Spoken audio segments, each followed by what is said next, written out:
পানী এৰিছে অনুভৱ কৰি তিনিওজন নাৱত উঠি পাৰলৈ গুচি আহক। বিপদ সীমাৰ ওপৰত বাগৰি আছে, পাৰলৈ আহক অনতিপলমে। যে আজি নদীত পানী এৰি দিছে, পানী এৰাতে পানী দীৰ্ঘ সীমাৰ উপৰেদি হৈ আছে, পানী বেছি হৈ আছে। গতিকে আপোনালোকে নদীত নামাটো উচিত নহয়। আপোনালোকে জনসাধাৰণক নদীত নাহিব, দয়া কৰি আপোনালোকে উঠি যাওক। নদীত আপোনালোকে নামিব নালাগে, ভৰি ধৰিব নালাগে, মাছ মাৰিব নালাগে, সাপটি ধৰি যাব নালাগে, গা ধুব নালাগে। ভূটানৰ পৰা পানী আছে কিন্তু আপোনাক তিনিজনক কৈ আছো, ভূটানৰ পৰা পানী এৰিছে অনুভৱ কৰি তিনিওজন নাৱত উঠি পাৰলৈ গুচি আহক। নদীত পানী এৰি দিছে, পানী এৰাতে পানী দীৰ্ঘ সীমাৰ উপৰেদি হৈ আছে, পানী বেছি হৈ আছে। গতিকে আপোনালোকে নদীত নামাটো উচিত নহয়।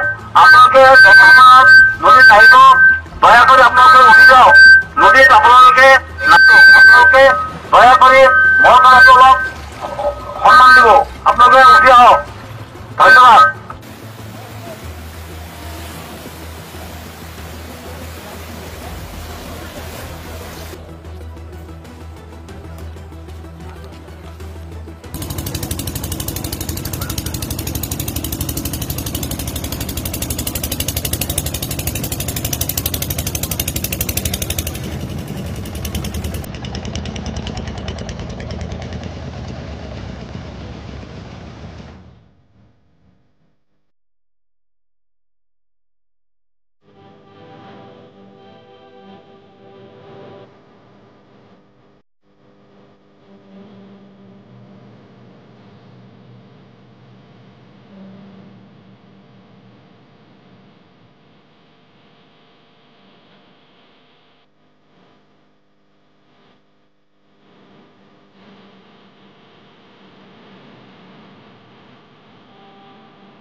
আজি আমাৰ ভূটানৰ পৰা পানী আৰু আমি গম পাইছোঁ।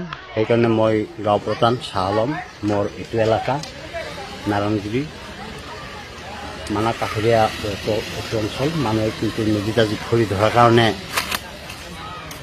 শুনছিল, তাতে মই বহুত ৰিকুৱেষ্ট কৰিছোঁ, শুনছে মানুহে মোৰ কথা। আৰু পুলিচে চাইলেণ্ট বজাৰৰ কাৰণে শিকিছিল, মই মাইকিং কৰিলোঁ, মানুহক জনাই দিছোঁ।